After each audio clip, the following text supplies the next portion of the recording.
Hello everyone, welcome to the channel. Bengali cinema ने हमेशा से ही एक मीनिंगफुल और थॉट प्रोवोकिंग कहानियों को स्क्रीन पर दिखाने की कोशिश की है। आज की मूवी भी एक ऐसी ही मूवी है जो सिर्फ एक हस्बैंड वाइफ के रिश्तों तक लिमिट नहीं है, बल्कि पूरी फैमिली स्ट्रक्चर और इंडिविजुअल के इंटरनल चेंजेस को भी शोकेस करती है। शिबो प्रसाद मुखर्जी और नंदिता रॉय द्वारा डायरेक्ट की गई ये फिल्म सिर्फ एक सिंपल कहानी नहीं, बल्कि एक गहरे संदेश देने वाली कहानी है जो हर जनरेशन के लोगों को कनेक्ट करती है। ये फिल्म एक ऐसे कपल की कहानी है जो 49 इयर्स की शादी के बाद अलग होने का फैसला लेते हैं। ये फैसला सिर्फ उनके परिवार के लोगों को ही नहीं, बल्कि ऑडियंस को भी सोचने पर मजबूर कर देता है कि क्या एक रिश्ता सिर्फ समय के साथ निभाना ही काफी है, या फिर उसमें लव, रिस्पेक्ट और अंडरस्टैंडिंग भी जरूरी है। फिल्म की कहानी अमलेंदु लहरी प्लेड बाय सौमित्र चैटर्जी और उनकी पत्नी सावित्री लहरी प्लेड बाय स्वास्तिलेखा सेनगुप्ता के आसपास रिवॉल्व करती है। दोनों की शादी को 49 साल हो चुके हैं और सब कुछ एक एवरेज बंगाली परिवार जैसा ही दिखाई देता है। लेकिन एक दिन अमलेंदु फैसला करते हैं कि वो अपनी वाइफ से तलाक लेना चाहते हैं। ये सुनकर सिर्फ सावित्री ही नहीं, बल्कि पूरा परिवार चौंक जाता है।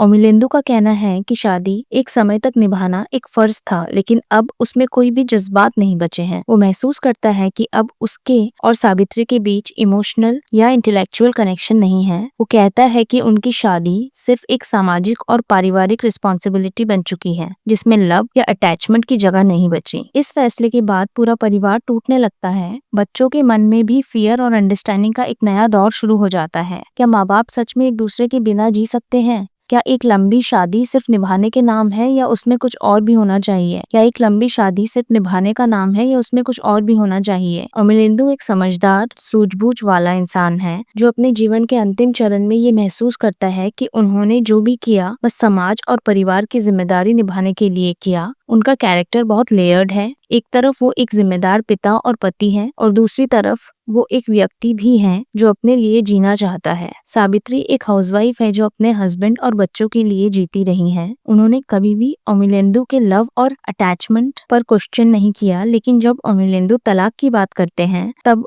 उनके जीवन की सच्चाई उनके सामने आती है। ये कैरेक्टर हर उस महिला को रिप्रेजेंट करता है जो अपनी शादी और परिवार के लिए अपनी खुद की खुशियों को सैक्रिफाइस कर देती है। फिल्म में दिखाया गया है कि कैसे उनके बच्चे भी अपनी शादी और रिश्तों को लेकर डिफरेंट पर्सपेक्टिव रखते हैं। उनमें से कुछ शादी को कॉम्प्रोमाइज मानते हैं, तो कुछ शादी को इमोशनल और मीनिंगफुल कनेक्शन समझते हैं। फिल्म सिर्फ अमलेंदु और सावित्री की कहानी तक सीमित नहीं है, बल्कि उनके बच्चों की शादी और उनके पर्सनल स्ट्रगल को भी दिखाती है। कोई प्यार से शादी में है, तो कोई सिर्फ सोसाइटियल रिस्पॉन्सिबिलिटी के लिए। ये दिखाता है कि हर जनरेशन का रिश्ता और शादी को लेकर अलग नजरिया होता है। क्या शादी सिर्फ एक सामाजिक रिवाज है, या एक इमोशनल कनेक्शन भी है? क्या इस लंबी शादी का मतलब ये है कि दोनों लोग एक दूसरे के साथ सच में खुश हैं? और मिलिंदो का फैसला यही सवाल उठाता है। एक समय के बाद हस्बैंड और वाइफ का रिश्ता एक ड्यूटी बन जाता है। फिल्म इस मुद्दे को बहुत खूबसूरती से दिखाती है कि किस तरह एक रिश्ता टाइम के साथ बदल जाता है और उसमें नए नए चैलेंजेस आते हैं। फिल्म ये भी दिखाती है कि एक व्यक्ति का फैसला सिर्फ उस तक सीमित नहीं होता, बल्कि उसके परिवार और आसपास के लोगों पर भी असर डालता है। अमलेंदु के फैसले का प्रभाव सिर्फ उसकी पत्नी पर नहीं, बल्कि बच्चों और उनकी सोच पर भी होता है। फिल्म ये भी दिखाती है कि प्यार का सेकेंड चांस भी हो सकता है, चाहे वो किसी भी उम्र में हो।